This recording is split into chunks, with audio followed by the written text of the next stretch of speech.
Ya, dari setiap penyelenggaraan pemilu dari 5 tahun sekali gitu ya, dari 2019, 2024 sekarang, ini pasti pihak yang sementara ini tertinggal begitu suaranya mengajukan ada protes begitu ya. Nah, sejauh mana masing-masing tim ses pasangan calon ini mengumpulkan bukti-bukti yang katanya ada dugaan kecurangan di tengah hitung resmi KPU yang tengah berjalan, dan bagaimana juga konsolidasi para tokoh dan juga para tim ses usai pemilu.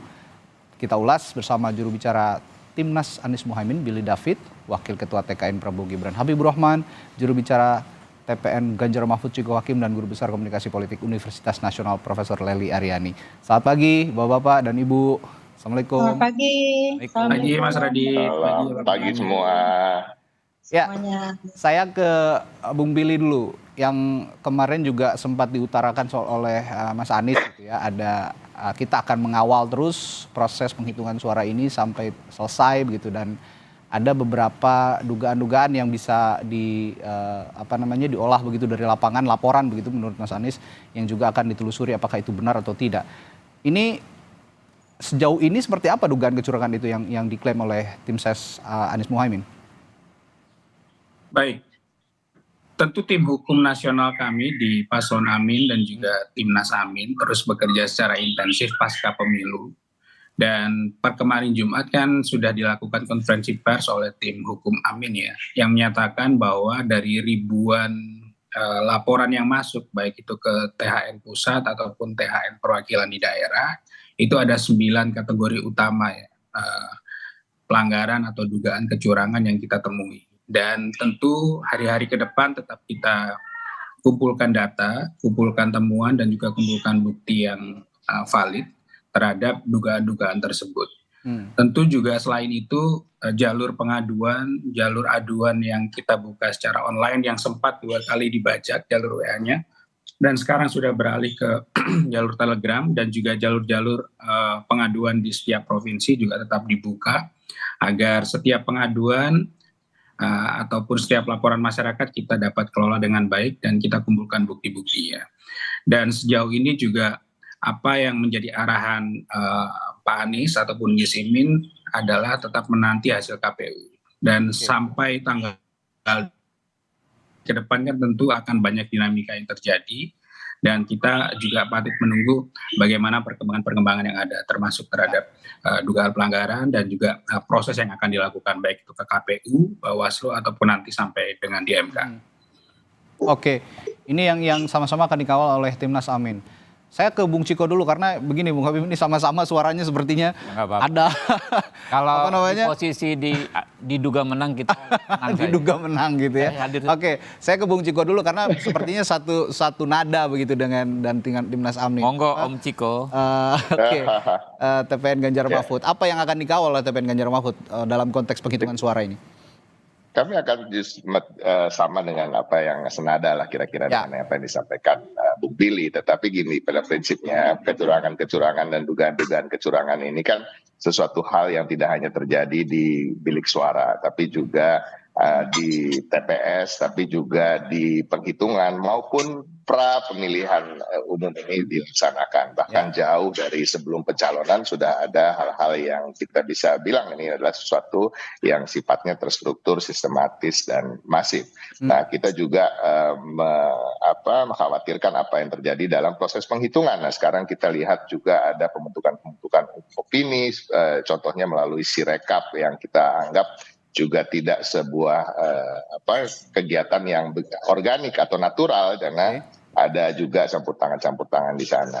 Nah, ini yang sedang kami kumpulkan, dan saya ingin menyampaikan bahwa kami melihat ini dari 2 perspektif. Satu, perspektif kita untuk melakukan protes dan membawa ini ke ranah dalam koridor aturan-aturan, yaitu dalam mengajukan laporan-laporan kecurangan ini. Satu dari perspektif kontestan. Tentunya dari perspektif kontestan, kami tujuannya adalah ingin suara-suara ini betul-betul terhitung sehingga suara yang kami dapatkan secara murni itu benar-benar tercermin dari apa yang disampaikan nanti dalam hasil. Tapi yang kedua tentunya dari perspektif sebagai anak bangsa di mana kami ingin supaya demokrasi ini berjalan dengan baik, lurus, dan mengedepankan hal-hal yang bersifat jujur dan keadilan. Ini yang paling utama tentunya, dan kita tunggu saja karena proses ini masih cukup lama ya, kalau dilihat tadi dikasih waktu untuk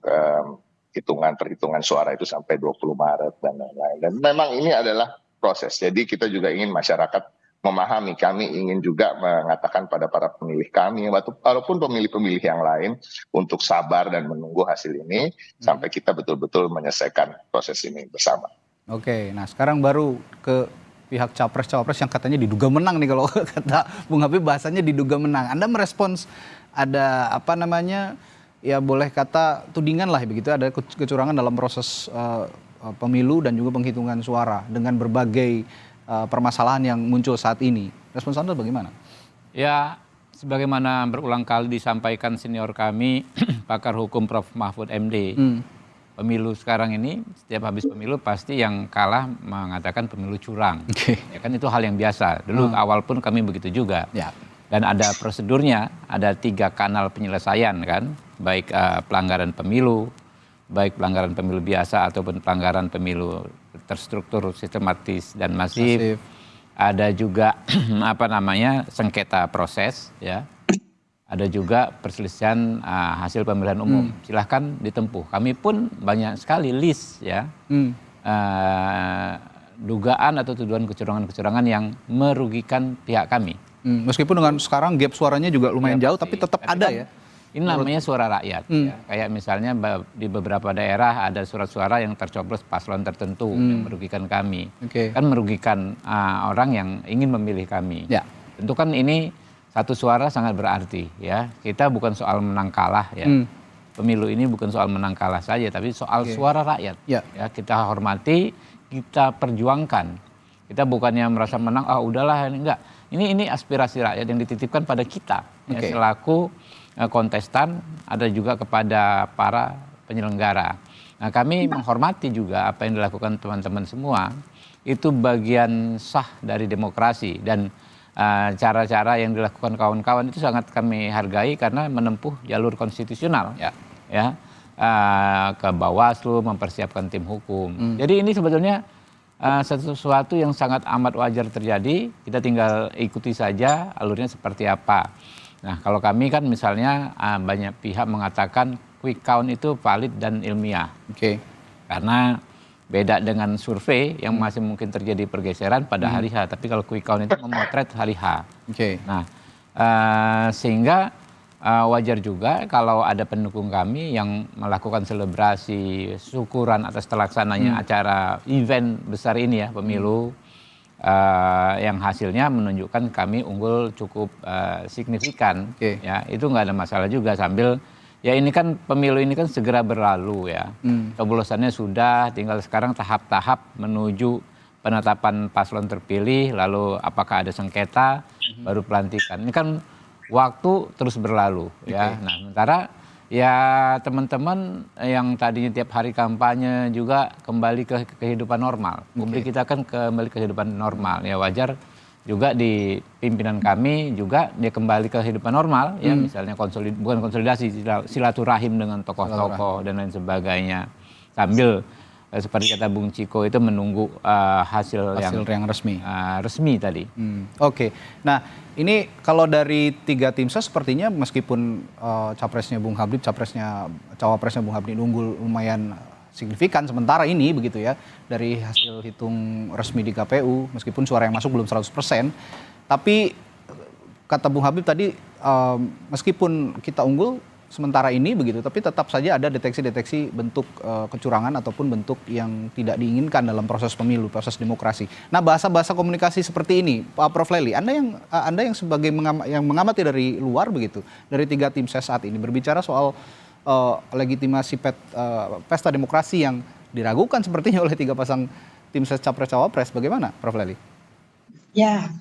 Pertama, saya ingin mengucapkan selamat dulu nih kepada Mas Habibur Rahman yang diduga ya bahasanya ya. Yang diduga menang versi quick. Tapi jangan disebut diduga jadi menteri dulu, Bu. Nanti malah offside. Nggak apa-apa. Oke. Iya, pertama itu. Yang kedua untuk Mas Ciko dan Mas Billy bersabar karena hitungan belum selesai gitu. Kita bersyukur juga ya ada quick count karena dengan quick count itu kita bisa mencari tahu dan menjadi tahu mana yang diduga menang, yang diduga kalah. Sehingga dengan dugaan-dugaan itu kita bisa mengantisipasi. Itu yang kedua. Yang ketiga, ini juga memungkinkan teman-teman terutama yang kalah nih, termasuk Mas Habibur juga meskipun menang, diduga menang tadi, untuk mencari tahu kalau ternyata versi quick count itu begitu besar jaraknya, perbedaan hasil hitung suaranya, kan kemudian ada formulasi yang dilakukan oleh tim sukses masing-masing, juga berjenjang, sama dengan Sirekap itu mulai dari TPS, PPK, Kabupaten, KPU Kabupaten, Kota, Provinsi, sampai KPU RI. Ternyata kan kalau versi quick count itu tidak pernah mempertimbangkan dugaan-dugaan kecurangan yang sekarang ini lagi rame di media sosial. Karena di quick count kan dicomot aja semua pas keluar. Tapi memang itu katanya berdasarkan real count. Tapi kenyataannya ketika hitungan itu berlangsung muncul semua spekulasi yang ada di media sosial, terutama tentang ada Ketua Bawaslu juga mengatakan ada ribuan TPS yang melakukan pencoblosan ganda dan seterusnya dan sebagainya. Ada 2.700 lebih TPS katanya yang diduga ada perhitungan suaranya yang tidak boleh dilihat dan lain-lain dan sebagainya.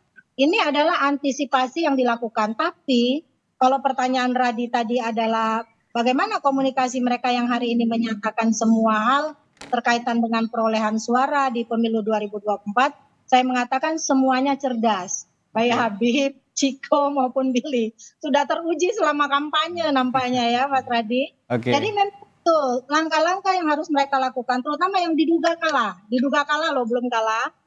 Bahwa mereka harus menghargai apa yang sudah dilakukan oleh pendukungnya, pemilihnya, konstituennya. Bahwa suara mereka itu tidak boleh diabaikan begitu saja. Suara mereka harus dihargai. Karena itu mereka harus mencari tahu dan mereka harus mengkomunikasikan lewat simbol-simbol, gerakan, lambang, pesan-pesan yang mereka pertukarkan kepada pemilihnya. Kami berjuang loh untuk memperjuangkan suara kalian yang hilang, suara kalian yang lenyap dan sebagainya. Demikian juga dengan yang diduga menang. Kami meskipun sudah menang besar, diduga menang besar, mungkin saja masih ada suara pemilih kami yang juga dicurangi. Barangkali kami bisa menang 60 atau 70%, mungkin begitu perkiraannya. Jadi hari ini saya merasakan perjuangan yang sama dari ketiga-tiganya dan mudah-mudahan ini terus berlanjut sampai berakhir perhitungan suara di KPU sekalipun, karena harus berlanjut ke MK kalau nantinya jadi. Tapi yang lebih bagus memang ditempuh jalur Bawaslu dulu ya. Karena nanti kalau di MK juga akan ditanyakan sudah belum ini dilakukan pengaduan ke Bawaslu. Lalu apa tindakan Bawaslu, sejauh mana Bawaslu melakukan kegiatannya untuk mengawasi pesta demokrasi ini. Semua itu akan menjadi pertanyaan di MK. Karena kebetulan kita juga mengawal ini sejak 2014 dan 2019 di Kompas TV ya Mas Radia. Jadi kita juga tahu banyak prosesnya. Nah, itu saya kira. Kalau saya lihat berarti dari tim ses 3 pasang capres cawapres ini, ya ini bukan seperti yang Bung Habib bilang, bukan soal kalah menang, tapi untuk mengawal sistem demokrasi kita yang lebih baik begitu ya, sistem demokrasi kita yang lebih sehat. Memperjuangkan suara pemilih masing-masing. Memperjuangkan suara pemilih yang harus satu suara pun itu sangat harus dianggap penting begitu untuk kita semua. Nah, saya akan tanyakan lagi ke Bung Billy. Bung Billy, kalau begitu, kalau memang konteksnya untuk mengawal sistem demokrasi yang lebih bagus, apakah niatnya lurus seperti itu atau memang berharap juga suara Anies Muhaimin ini juga bisa berubah dengan adanya protes ataupun keberatan soal kecurangan pemilu ini?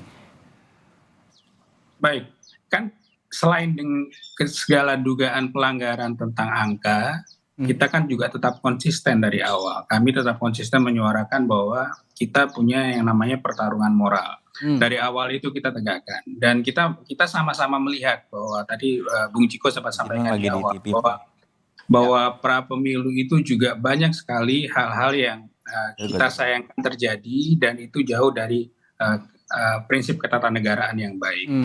Dan juga kita melihat bahwa segala hal yang bercurangan dengan angka tentu ada hitungan kalkulasinya. Tapi segala hal yang tidak berkaitan dengan angka itu tentu kita perlu lihat dari perspektif yang berbeda. Baik secara hukum, secara sisi kepantasan, dan dari sisi bagaimana masyarakat atau publik melihat itu. Dan itu tentu kita perlu pertahankan, kita tetap konsisten mengawal itu.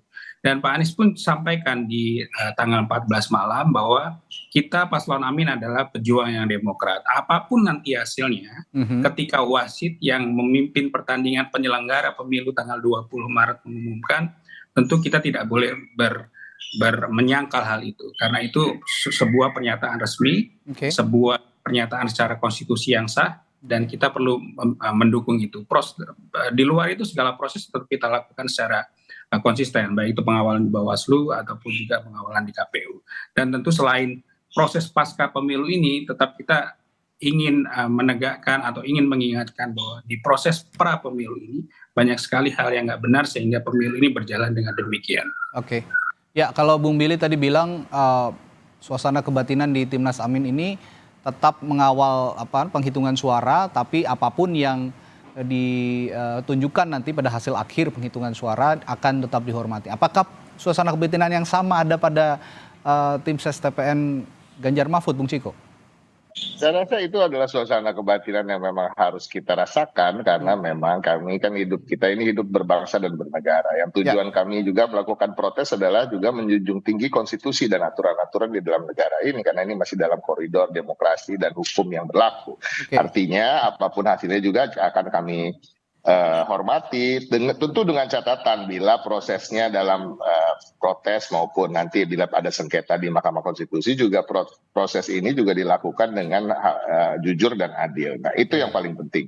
Nah, yang kedua adalah kita juga setuju dengan apa yang disampaikan oleh Prof. Lely bahwa memang kita ini harus menghargai suara rakyat yang memilih kami. Tapi bagi kami bukan hanya itu, kami pun ingin juga menghargai suara rakyat yang memilih paslon lain, karena kita jujur walaupun yang diduga menang sekalipun, karena pada prinsipnya saya meyakini bahwa rakyat Indonesia di seluruh pelosok Indonesia ini, siapapun mereka dan apapun tujuan mereka dan keinginan sebagaimana besar keinginan mereka untuk memenangkan paslon mereka juga tidak mau menang secara curang. Kan kita punya adab dan etika dan juga moral-moral anak-anak bangsa yang dari dulu sudah teruji. Indonesia ini kan bangsa yang besar, bahwa juga mereka ingin proses ini berjalan sesuai dengan apa yang sudah dicanangkan aturan-aturan itu. Jadi pada prinsipnya ini adalah perjuangan untuk bersama. Jadi tidak boleh dinihilkan, dan kami akan terus mengawal suara, mengumpulkan bukti-bukti, dan kita lihat nanti bagaimana di proses di Bawaslu maupun di Mahkamah Konstitusi. Oke. Ya, sebagai internal orangnya berada di internal TKN Prabowo Gibran, saya juga pengen tahu nih Bung Habib, suasana kebatinnya Pak Prabowo dan Mas Gibran menghadapi situasi yang saat ini ataupun isu-isu yang bergulir saat ini, termasuk soal dugaan-dugaan kecurangan begitu.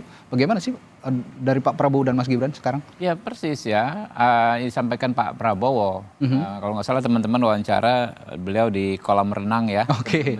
Ya, saya juga menyimak itu. Ya. Kan kita pasrah saja ya.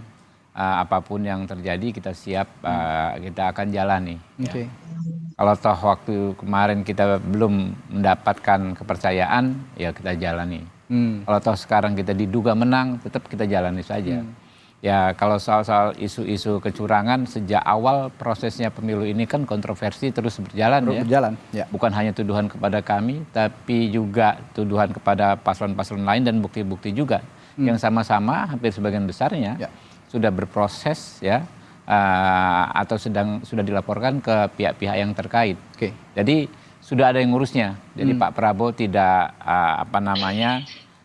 handle yang seteknis itu, diserahkan saja ke tim ya, ke tim ini, tim kami ya. Saya kebetulan di TKN khusus handle masalah persoalan-persoalan hukum seperti ini. Advokasi ya. Ya, kita sudah pengalaman lah 2 atau 3 kali pemilu yang seperti ini, sistemnya sudah berjalan ya. Jadi beliau manualnya udah ada. Kalau habis pemilu yang disiapkan apa dan lain sebagainya sudah siap semua. Jadi tidak ada sesuatu pun yang membuat Pak Prabowo itu risau lah sekarang ya. Dalam posisi tidak cukup baik dalam konteks elektabilitas saja beliau tenang, apalagi seperti ini gitu. Oke, jadi suasana kebatinan Pak Prabowo ya berserah diri saja begitu ya. Beliau orang yang sangat tenang, sangat ikhlas lah. Ya, nah tadi kita sudah berbicara soal bagaimana proses penghitungan suara yang sama-sama sepertinya tidak hanya dari kubu Anies Muhaimin dan Ganjar Mahfud, tapi juga dari kubunya Prabowo Gibran tetap juga mengawal hasil penghitungan suara sampai akhir, di mana sama-sama ingin membangun sistem demokrasi yang lebih sehat begitu. Nah, selanjutnya kita akan bahas soal konsolidasi politik pasca Pilpres. Nah, ini menarik karena juga ada pernyataan dari Pak Prabowo yang saya ingat pada saat menyampaikan pidatonya di Istora, akan merangkul semua setelah pemilu. Akan merangkul semua elemen termasuk juga mungkin dari kompetitor ya, dari pasangan 01 dan 03. Nah, apakah yang konkret akan dilakukan oleh Pak Prabowo nanti mungkin untuk merangkul semuanya dalam rangka rekonsiliasi politik? Kita akan bahas sesaat lagi di Sapa Indonesia Pagi setelah jeda. Belum saya tanyakan kepada masing-masing tim ses Capres Cawapres soal bagaimana komunikasi politik yang terjadi atau yang dijalin antar kubu begitu ya pasca Pilpres atau pasca pemilu. Saya akan tanyakan dulu kepada pakarnya komunikasi politik, Prof. Lely Aryani. Prof, Anda yang sehari-hari melihat begitu, bagaimana setelah pemilu komunikasi politik yang dijalin oleh 3 tim ses dan juga partai-partai koalisi, bagaimana dan kemana arahnya? Ya, pertama kalau kita menyaksikan Kompas TV hari ini, komunikasi politiknya seperti ini, riang gembira aja nih tiga-tiganya. Sehat ya Bun ya? Kebetulan juga kemarin di TV lain, kemarinnya di TV lain, itu kan tim yang bicara juga beda, komunikasinya bagus-bagus saja. Dan itu juga bagus untuk menemukan jalan ya bagi pesan-pesan politik yang di pertukaran. Jadi ada 3 pesan nih dalam komunikasi politik itu, adalah tentang ketika mereka berkomunikasi politik itu substansi informasi apa yang mereka sampaikan. Baik kepada pihak penyelenggara pemilu, baik kepada teman-teman mereka yang berjuang untuk mempertaruhkan suara pemenangnya tadi, suara konstituennya tadi, dan seterusnya. Itu tentang substansi informasi yang dihadirkan. Yang kedua, setting di mana informasi disebarkan. Jadi kalau settingnya di media dengan di Mahkamah Konstitusi atau di Bawaslu, itu mereka harus beda. Kerasnya harus beda, pertahannya harus beda, dan sebagainya. Dan yang ketiga adalah tentang fungsi yang mereka jalankan. Fungsinya kan mewakili pasangan masing-masing. Positioning mereka pasti beda. Nah, perbedaan itulah yang nantinya akan menunjukkan silaturahmi politik boleh tetap jalan, tapi peran masing-masing juga harus dijalankan. Nah, pasangan 01 nih, saya mau nanya nih Mas Billy. Itu kan Pak Paloh sudah diundang nih sama Pak Jokowi ke istana. Nah, ini juga menarik nih. Apakah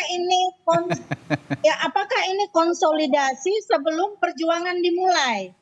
Ataukah itu atas permintaan Mas Habibur, ayo Pak Jokowi undang aja tiga-tiganya gitu. Bertahap ya. Mega. Meskipun dinamikanya kita tahu ya, baik Bu Mega maupun Pak Paloh itu kan tetap dalam koalisinya Pak Jokowi. Ya. Nah, kalau mereka ketemu Pak Prabowo itu beda lagi. Tapi kan kita tahu Pak Jokowi positioningnya di mana. Nah, itu saya nggak bisa jawabnya ya, Mas Habibur dan Mas Billy yang bisa. Mas Jiko juga nggak bisa jawabnya itu. Nah ini itu kira-kira. Jadi saya tanyakan langsung ke saja, kecuali untuk ideal tadi. Saya tanyakan langsung ke Bung Billy yang berada di internal Timnas Amin dan juga partai-partai koalisinya. Ini pertemuan Pak Jokowi dengan Pak Surya Paloh apa nih maksudnya nih setelah pemilu? Ini cukup mengejutkan juga, kira-kira banyak publik yang mengira juga wah jangan-jangan Pak Paloh ini juga ingin melanjutkan kerjasama dengan Pak Jokowi melalui capres-cawapres yang didukung Pak Jokowi begitu. Padahal perang belum usai ya. Ya, silakan Bung Billy. Secara internal kami belum mendapat informasi yang lengkap. Surya Paloh pun belum mengeluarkan pernyataan hasil pertemuan Pak Presiden kemarin. Tapi mungkin Pak Surya Paloh yang beruntung nih dapat giliran yang pertama ya. Dan itu dilakukannya di ruang publik. Kita nggak diundang makan siang, nggak diundang makan malam, tapi dilakukan secara resmi. Dan kita tetap pada prinsip bahwa koalisi 01 adalah partai-partai yang berintegritas. Apapun yang dilakukan, pertemuannya dilakukan di ruang publik. Kemudian ketika nanti ada pertanyaan tentu akan pernyataan disampaikan di ruang publik. Dan kita melihat bahwa partai koalisi ini tetap solid, tetap dalam arahan semangatnya ada di jalur perubahan. Oke. Dinamikanya nanti seperti apa kita patut menunggu, dan itu lebih kepada ranah partai politik, dan kita menghormati ranah partai politik apapun keputusan yang nanti dihasilkan. Tapi kami percaya pertemuan-pertemuan yang dilakukan itu pertemuan-pertemuan silaturahmi politik yang biasa. Tentu kita patut menduga semuanya adalah negarawan dan semuanya yang dibicarakan adalah demi kebaikan bangsa. Oke, demi kebaikan bangsa dan negara. Apapun hasilnya juga nanti di Pemilu 2024 ketika KPU sudah mengumumkan hasil resminya.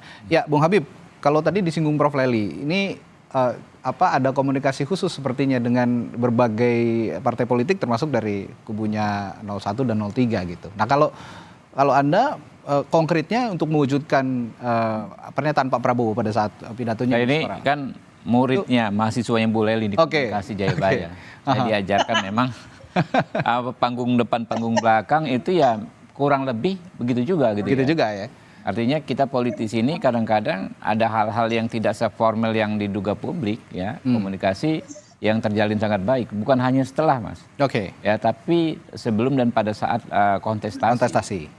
Silaturahim yang baik itu tetap terjaga. Itu yang kami jaminkan kepada publik. Jadi kalau mungkin di kita sebagai depan layar gontong-gontongan itu nggak sepenuhnya seperti itu ya. Itu kan dinamika. Ya. Tapi pada akhirnya tidak mungkin kita ini akan terpecah belah. Tidak akan mungkin. Itu yang garansi buat rakyat. Nah, soal komunikasi saya kembali ulas bahwa ya baik dalam konteks formal maupun informal, yang lebih banyak itu informal ya. Komunikasi itu terus terjaga. Misalnya ada petinggi kami dan petinggi dari paslon tertentu, sama-sama kami dari Sumatera Selatan, pakai bahasa daerah kurang lebih kan. Kalau kau yang menang jangan lupa aku gitu kan. Ingat-ingat aku ya. Kurang lebih begitu. Ini antara ya hampir top leader, bukan paslon memang ya, tapi top leader. Kurang lebih yang disampaikan begitu. Makanya kami ini cool saja ya. Saya dengan teman-teman dari paslon lain, kalau kita kan cool saja. Betul. Tensinya tinggi ya kan dia kalau di sini, tetapi nggak akan sampai ke perpecahan. Nah, satu hal gagasan besar yang disampaikan Pak Prabowo, tapi ini juga disampaikan Pak Surya Paloh ya, disampaikan juga oleh Bu Mega. Coba Mas Radi cermati, ketiganya selalu menyampaikan soal persatuan. Ya. Jadi apa yang disampaikan Pak Prabowo, kami akan merangkul, kami akan menjadi presiden bagi semua rakyatnya. Itu bukan omongannya Pak Prabowo saja, coba deh cek. Pak Surya Paloh sering bilang begitu, Ibu Mega sering bilang begitu, Pak JK Yusuf Kala ya kan ya sering bicara begitu. Mereka ini kan pasti lebih cair lagi di antara mereka. Bayangkan misalnya dulu nggak ada komunikasi apapun sebelumnya, tiba-tiba Pak Surya Paloh datang ke Pak Prabowo, ini Pak Anies mau jadi gubernur bisa nggak? Pak Anies itu bukan orang Gerindra, nggak kenal juga secara pribadi dengan kita sebetulnya, tiba-tiba bisa jalan. Ya begitu juga misalnya ketika sebelumnya nih ya Bu Mega dengan Pak Prabowo mengusung Pak Jokowi dan Pak Ahok ya, di Pilkada 2012 ya kan. Sebelumnya kan kita nggak ada koalisi apapun dan sebagainya, tiba-tiba bersatu gitu ya. Bisa cair seperti itu. Nah, itulah yang memang harus kita tauladani yang dicontohkan para tokoh-tokoh bangsa itu ya. Betul kontestasi boleh berjalan panas, ya, makanya Pak Prabowo kan menyampaikan maaf. Ingat waktu debat terakhir kalau nggak salah atau kampanye terakhir, mohon maaf kepada paslon 1, paslon 3 apabila ada kata-kata, ada perlakuan yang tidak mengenakan, tidak berkenan, ya kan ya. Nah, itu tetap harus kita sampaikan, Pak. Ya. Akhirnya kan kita melihat nih pemilu ya yang terbesar, demokrasi di negara demokrasi terbesar, melibatkan ratusan juta orang, 204 juta DPT, melibatkan ribuan penyelenggara di sekian titik dan serempaknya itu bisa berjalan. Mohon maaf ya, kita nggak dengar ada kerusuhan, ada bakar-bakaran dan lain sebagainya, bentrokan pun tidak ada. Ini bagus nggak? Sangat-sangat bagus. Kita ribut-ribut kan kita sama-sama lewat jalur konstitusi saja. Ya, teman Pak Billy dan kawan-kawan langsung bergerak, kumpulkan bukti, ya kan? Sampaikan ke publik. Pak Ciko dan kawan-kawan kumpulkan bukti, bikin posko, bikin pos pengaduan ya online dan lain sebagainya. Menurut saya ini kita nih bisa jadi contoh loh bagi negara-negara lain. Ingat waktu Trump melawan Biden, itu kan ribut, yang sampai itu istana Capitol Hill yang didudukin segala macam, ya kan? Nah ini kita sejak 2019 ke sini, ini bangsa kita menunjukkan kedewasaan yang luar biasa dan ini kan dibicarakan di dunia internasional, ya. Dulu memang pernah kita yang melewati fase-fase tegang, ya kan ya, saling ya inilah ancang-ancang lah, ya kan. Kalau Anda kerahkan 10.000, kita kerahkan 100.000, kurang lebih begitu. Nah faktanya kan setelah 2019 ke sini makin lama makin bagus ini. Bukan hanya yang sekarang di pemerintahan ya, tapi juga teman-teman PKS, teman-temannya waktu Partai Demokrat kemarin menjadi oposisi, quote and quote, juga oposisi yang berkualitas. Coba Anda cek ya di parlemen 5 tahun terakhir misalnya, teman-teman PDI Perjuangan, partai utama pendukung pemerintah, bisa juga bersikap kritis terhadap pemerintah, ya kan ya. Teman-teman PKS bersikap kritis tetapi tidak menghambat alur kerjanya parlemen. Sikap mereka sampaikan, tapi alurnya tetap mereka hormati, misalnya dalam perumusan undang-undang atau anggaran. Sikap kami begini, nolak Ciptaker. Ya, karena tetapi begitu selesai, begitu rapat tingkat pertama, tingkat kedua, kalah suara misalnya, ya sudah dihormati. Itulah yang dicontohkan oleh para pemimpin-pemimpin kita 5 tahun terakhir dan puncaknya ini pemilu kali ini. Pun ada riak-riak di tengah jalan untuk menuju proses rekonsiliasi itu. Seperti saya baru baca berita ini soal petisi relawan Ganjar yang saat ini mengeluarkan sikap petisi menyikapi hasil penghitungan sementara. Iya, boleh. Ada riak-riak seperti itu. Ya silakan, ya kan semua orang boleh boleh berbicara. Yang nggak boleh itu sekarang ini melarang. Dilarang melarang gitu kan. Kalau masih dalam koridor silahkan saja. Kan apalagi apa yang disampaikan teman-teman pendukung Mas Ganjar ini ya akan diformulakan dalam gugatan di Bawaslu maupun Mahkamah Konstitusi. Kita hormati. Jadi kalau kita cermati bersama bahwa proses-proses protes seperti ini bisa diselesaikan dan penyelesaiannya itu harus secara resmi baik itu di Bawaslu dan juga bukan hanya itu Pak Radit, MK begitu ya. Termasuk teman-teman yang menyuarakan pendapatnya tadi bikin petisi, misalnya bikin mimbar bebas, boleh kok. Itu bagus sekali menurut saya. Silahkan. Penyeimbang begitu ya. Baik. Saya ke Bung Ciko. Bung Ciko, dalam konteks komunikasi politik saya kembali lagi ke konteks itu dan dalam rangka konsolidasi antar partai politik pasca Pilpres. Suasana kebatinan PDI Perjuangan dan Ibu Megawati saat ini bagaimana, Bung Ciko? Sampai saat ini seperti saya sampaikan tadi selama acara ini tadi, bahwa kami masih berkonsentrasi dalam mengumpulkan bukti-bukti dan dugaan-dugaan kecurangan. Kami masih berkonsentrasi untuk menghitung suara pemilih-pemilih kami maupun suara seluruh Indonesia. Dan ini kita masih menunggu apa yang dinamakan penghitungan suara manual yang dilakukan oleh KPU dan sampai suara ini final dan bagaimana sikap-sikap kami selanjutnya. Masalah komunikasi politik ini kan intinya adalah masalah untuk masa depan, bagaimana setelah pemilu ini betul-betul selesai, mana yang akan berada dalam koalisi pemerintahan, mana yang bahkan berada di luar pemerintahan, dan ini belum menjadi fokus utama kami. Tetapi harus diingatkan, kalau saya berbicara bukan hanya sebagai juru bicara TPN, tapi juga sebagai juru bicara Partai Demokrasi Indonesia Perjuangan.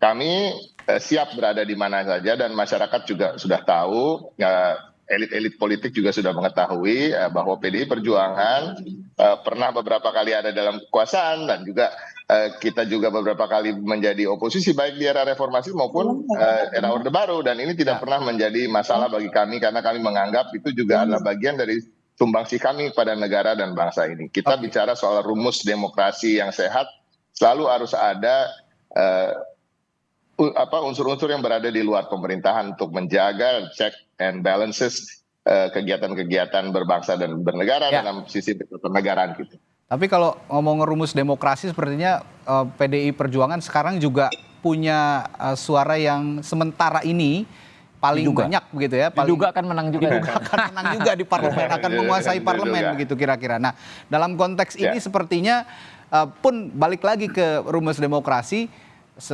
Ketika pasangan capres-cawapres yang diusung PDIP tidak menang begitu di Pilpres, sepertinya akan mengambil langkah oposisi. Nah, banyak anggapan seperti itu. Respons Anda bagaimana, Bung Ciko?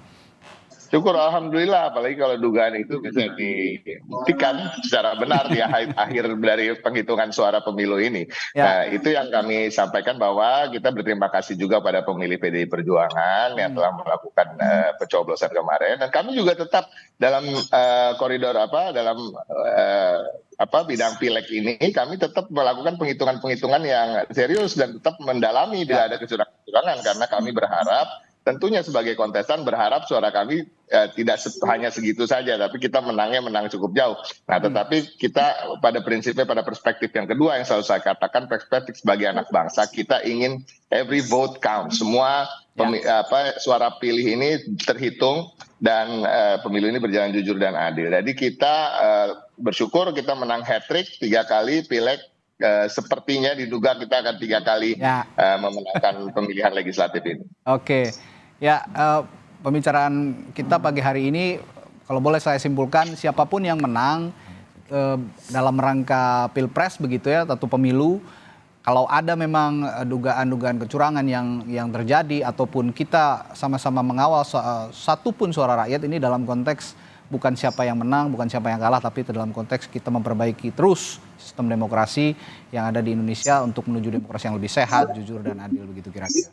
Kita akan sepakat duduk bersama untuk membicarakan hal itu, dan juga ke depannya kalau memang ada konstelasi-konstelasi politik yang dinamis begitu ya, PDI Perjuangan sekarang patut diduga akan memenangkan pileg begitu, dan sementara itu di sisi lain juga Capres 02 patut diduga juga sepertinya akan memenangkan pilpres. Ini akan menjadi keseimbangan antara parlemen sebagai pihak legislatif dan eksekutif nantinya. Ini yang menarik untuk kita cermati bersama ke depan. Tapi untuk konteks rekonsiliasi, kita rangkul bersama seperti yang diutarakan Pak Prabowo juga. Ini sama-sama kita nantikan realisasinya seperti apa. Terima kasih Bung Habibur Rahman sudah hadir di studio Kompas TV pagi hari ini. Lalu juga ada Bung Ciko Hakim, Billy, Bunda, Billy, dan juga Prof. Nelly Alam Aryani sama sudah Kanda Juanda informasinya. Ya, Sehat selalu Bapak-bapak dan Ibu. Ya.